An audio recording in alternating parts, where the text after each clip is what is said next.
বন্ধুসকল নমস্কাৰ অসমৰ সৰ্বকালৰ এক বৃহৎ উচ্ছেদ অভিযান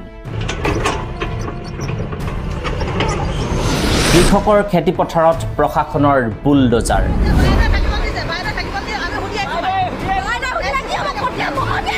উচ্ছেদিত পৰিয়ালৰ হিয়া ভঙা কান্দোন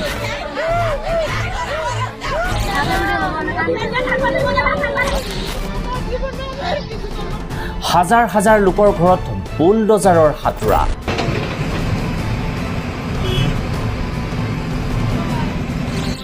লখিমপুৰ ধুবুৰী নলবাৰী আৰু গোৱালপাৰাত চলিছে ব্যাপক উচ্ছেদ অভিযান চৰকাৰে কৈছে ন্যায়ালয়ৰ নিৰ্দেশনা অনুসৰি এই উচ্ছেদ আৰম্ভ হৈছে এই উচ্ছেদ খিলঞ্জীয়াৰ স্বাৰ্থত আনফালে বিৰোধীয়ে কৈছে এই উচ্ছেদে মানৱ অধিকাৰক ভুলুণ্ঠিত কৰিছে হকিয়াই দিছো হিমন্ত বিশ্ব শৰ্মাক যে সকলো উচ্ছেদ বন্ধ কৰক মুঠৰ ওপৰত এই উচ্ছেদক লৈ কি বিজেপি কি কংগ্ৰেছ কি ৰাইজৰ দল কি অসম জাতীয় পৰিষদ আৰু AIUDF সকলোৱে এতিয়া আৰম্ভ কৰিছে ৰাজনীতি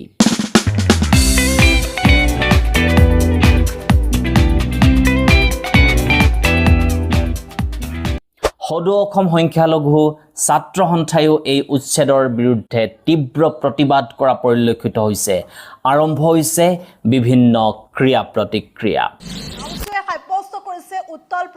বন্ধুসকল বিজেপি নেতৃত্বাধীন হিমন্ত বিশ্ব চৰকাৰে এই উচ্ছেদ অভিযানক অহা 2026ৰ নিৰ্বাচনত জয়ী হোৱাৰ বাবে এক ৰাজনৈতিক অস্ত্ৰ হিচাপে ব্যৱহাৰ কৰিব খুজিছে বিজেপিয়ে এই উচ্ছেদ অভিযানক লৈ কিবা ৰাজনীতি কৰিব খুজিছে নেকি বিৰোধী শিবিৰে ৰাজনৈতিকভাৱে মুনাফা আদায় কৰিবলৈ চেষ্টা কৰিছে নেকি উচ্ছেদিত পৰিয়ালসমূহে আইনীভাৱে পুনৰ সংস্থাপন লাভ কৰিব নে নাই কোট কিমান পৰিমাণৰ ভূমি আৰু মুঠ কিমানটা পৰিয়ালক উচ্ছেদ কৰা হৈছে ইত্যাদি এই খণ্ডত আলোচনা কৰিবলৈ চেষ্টা কৰিম তেন্তে বলক ভিডিঅ'টো আৰম্ভ কৰোঁ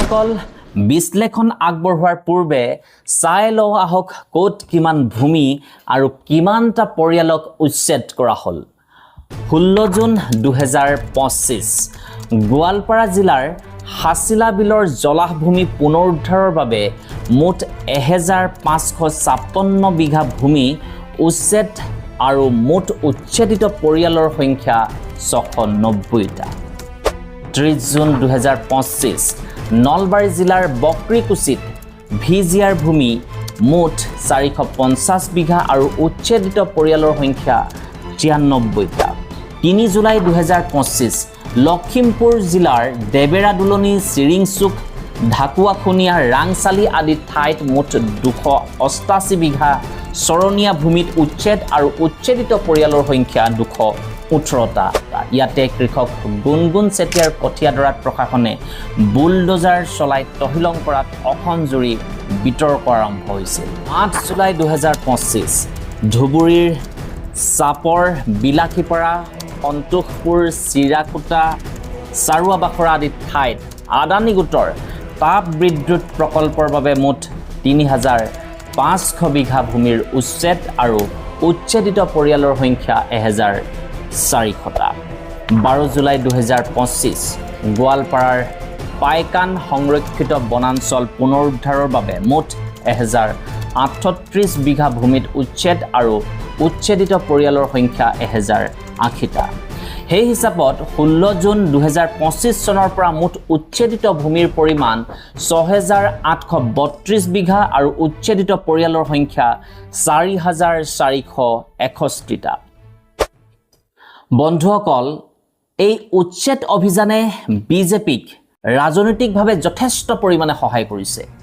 বিজেপি নেতৃত্বাধীন হিমন্ত বিশ্ব চৰকাৰে উচ্ছেদ অভিযানৰ জৰিয়তে জনসাধাৰণৰ মাজত আইন মানি চলা চৰকাৰ হিচাপে নিজা প্ৰতিচ্ছবি গঢ়াৰ চেষ্টা কৰিছে মুখ্যমন্ত্ৰী হিমন্ত বিশ্ব শৰ্মা ডাঙৰীয়াই স্পষ্টকৈ কৈছে যে অবৈধ দখলকাৰীৰ বিৰুদ্ধে অভিযান চলিছে আৰু চলি থাকিব একদম সাংঘাতিক এভিকশ্যন উচ্ছেদ অভিযানৰ সময়ত সত্ৰৰ ভূমি আৰু বনাঞ্চলক সুৰক্ষিত কৰাৰ কথা উল্লেখ কৰি বিজেপিয়ে অসমীয়া জাতীয় চেতনাৰ লগত সংযুক্ত কৰিবলৈ চেষ্টা কৰিছে।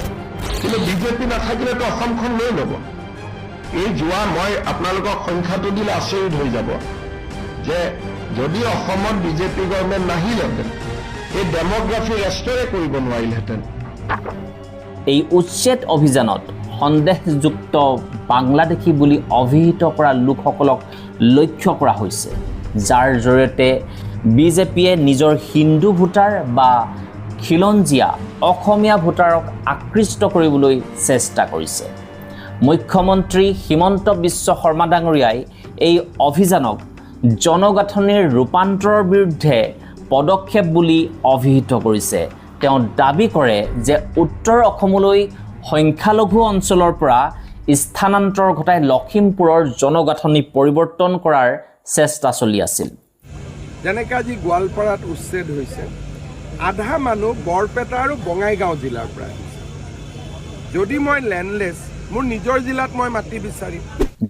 যদিও বিতৰ্ক আছে, আদানী গোটৰ তাপ বিদ্যুৎ প্ৰকল্পৰ বাবে ভূমি মুক্ত কৰাৰ অভিযান বিজেপিৰ যি উন্নয়নৰ শ্লোগান তাক দৃঢ় কৰাত সহায় কৰিছে।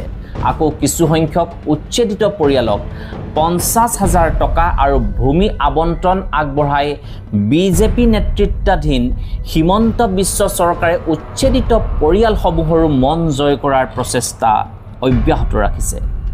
কিছুমান বিশ্লেষকৰ মতে এই উচ্ছেদ অভিযানৰ জৰিয়তে কিছুমান চৰ্চিত বিষয়ৰ পৰা জনসাধাৰণৰ দৃষ্টি আঁতৰোৱাৰ চেষ্টা বুলিও কোৱা দেখা গৈছে। বন্ধুসকল, এতিয়া চাওঁ আহক বিৰোধীয়ে কিদৰে এই উচ্ছেদক লৈ প্ৰতিক্ৰিয়া প্ৰকাশ কৰিছে।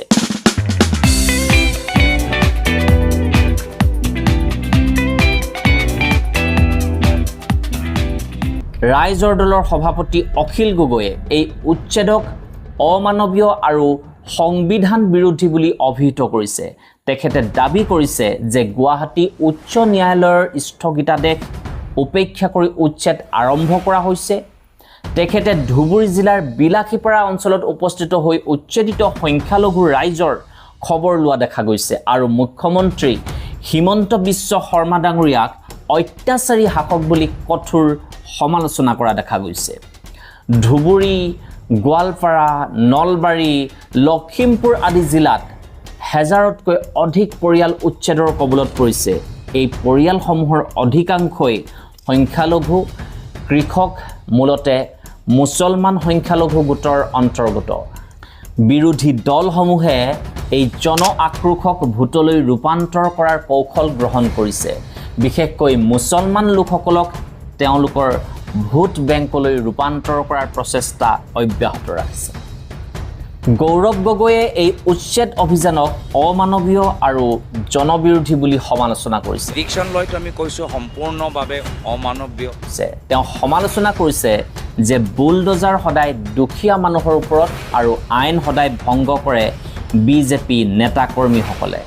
বিজেপি নেতাই ফৰেষ্ট ৰিজাৰ্ভত ৰিজৰ্ট খুলিছে আৰু এলিফেণ্ট কৰিডৰত বাগান খুলিছে বুলি সমালোচনা কৰিছে।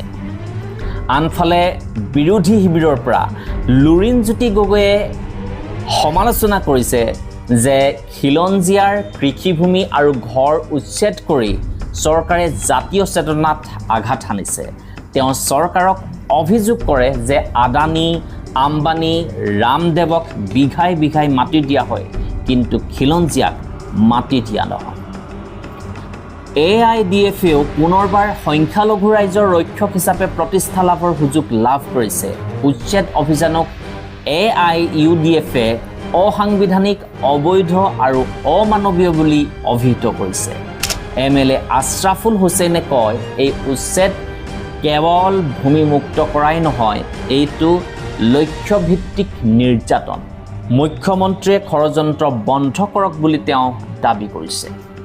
AIUDFে এই দাবী কৰিছে যে উচ্ছেদ হোৱা লোকসকল ভাৰতীয় নাগৰিক আৰু অসমীয়া আৰু তেওঁলোকৰ জীয়াই থকাৰ অধিকাৰ আছে। আনহাতে সদৌ অসম সংখ্যালঘু ছাত্ৰ সন্থায়ো উচ্ছেদৰ বিৰুদ্ধে ৰাইজক ঐক্যবদ্ধ কৰি জনমত গঢ়ি জংগী আন্দোলনৰ হুংকাৰ দিছে।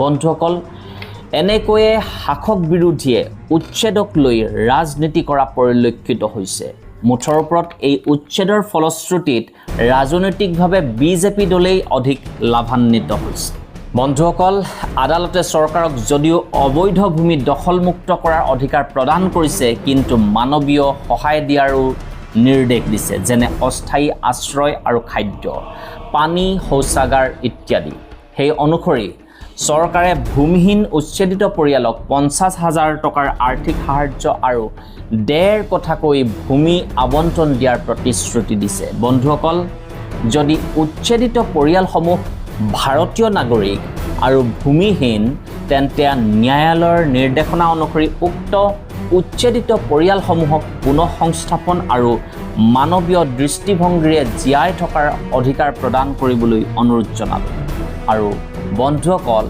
চৰকাৰে কোৱাৰ দৰে যদি বাংলাদেশীৰ ভূমিত উচ্ছেদ চলাইছে আৰু উচ্ছেদিত পৰিয়ালসমূহ বাংলাদেশী তেন্তে আমি চৰকাৰক চেলুট জনাইছোঁ বন্ধুসকল আজিৰ বিশ্লেষণ ইমানতে সামৰণি মাৰিছোঁ ধন্যবাদ জয় আই অসম